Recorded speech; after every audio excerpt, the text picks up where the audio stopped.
Joining us now with more on the recent U.S. Air traffic disruptions and how the FAA is handling them. Billy Nolen, former acting FAA administrator and currently the chief safety officer for Archer Aviation. So if you break it down, Billy, for just weather versus maybe some equipment challenges. I know that there's some things happening with retrofitting for certain Boeing jets. So is it 50-50? What's really happening? It's been a rough week. Yeah, it has been a rough week, Phil. Let me just say a couple of things. I'm coming to you this morning from Cancun, and similar to Melissa's story, I was at the airport. The traffic, to Phil's point, is back with a vengeance. I think there's a couple of things in play for us to think about. Number one, airlines mostly have met their retrofit for the 5G or the 5G C-band potential disruptions. The FAA gave the airlines till July 1st to be fully retrofitted. So there's still a few of those out there, Delta in particular, that are still working to get through their retrofit. I know others have said they will meet that deadline, a few international airlines. Secondly, to the point around air traffic controllers, we're still seeing there's still some shortages there in New York.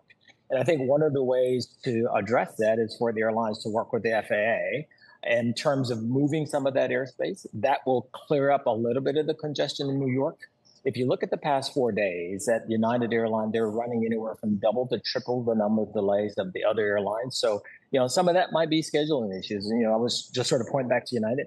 And lastly, what I would say is that you look out there, there's also a bit of the mixed equipage. What does that mean? That means that an airline has the kind of equipment on board that can take advantage of what we call next generation technology. Most of the mainline fleets are equipped with that. Some of the regionals are not. So you can sort of put that all together. Overall, it's an improving picture, but there's still more work to be done. We had a 3-day weekend, and on that Thursday or Friday, one of those days, it was going to be the busiest day since prior to the pandemic, even setting a record from prior to the pandemic. Yes. So it's just simple pent-up demand going into the summer, too, I guess.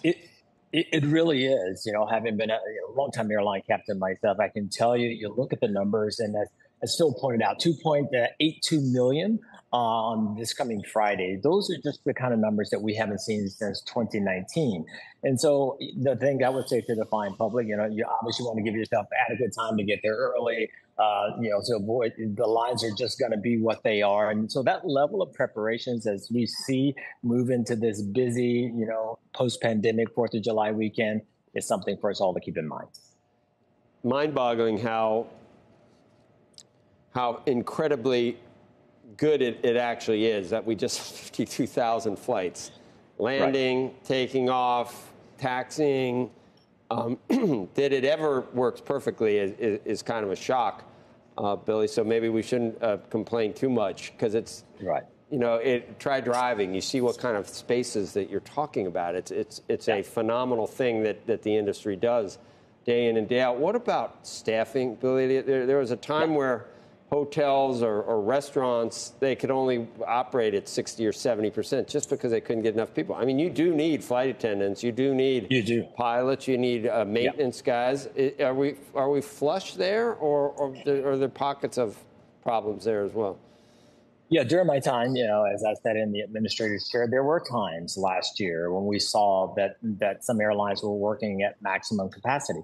And I would say some of the things for the FAA as well, so coming out of the backside of pandemic, getting back to a regular cadence, meaning that you've got adequate staffing for your pilots, adequate staffing for your flight attendants and cabin crews, and airport staff, and certainly the ground staff. It all has to come together and work well.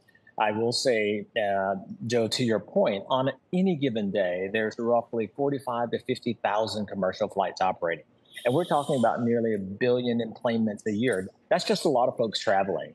And for that system to work, it means that, there's that level of work that has to come together between the industry, between the FAA and the DOT.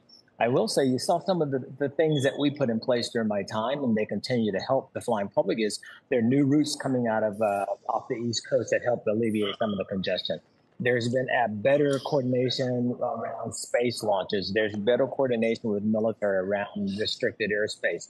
So this is good news for the economy. It says folks that pent up demand is back sort of with a vengeance, if you will. But there's still some structural issues like getting more controllers through the pipeline and getting that done quicker that the FAA needs to address, and also that continued collaboration and cooperation between the FAA and the industry at writ large.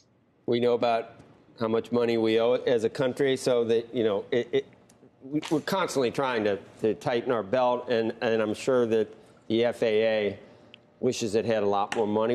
The state of the art of the systems that the FAA is using, if you believed in MMT, so you could print as much money as you wanted, what would you like to do? How much do we really need to do to be state of the art for the what some people would call the greatest country in the world?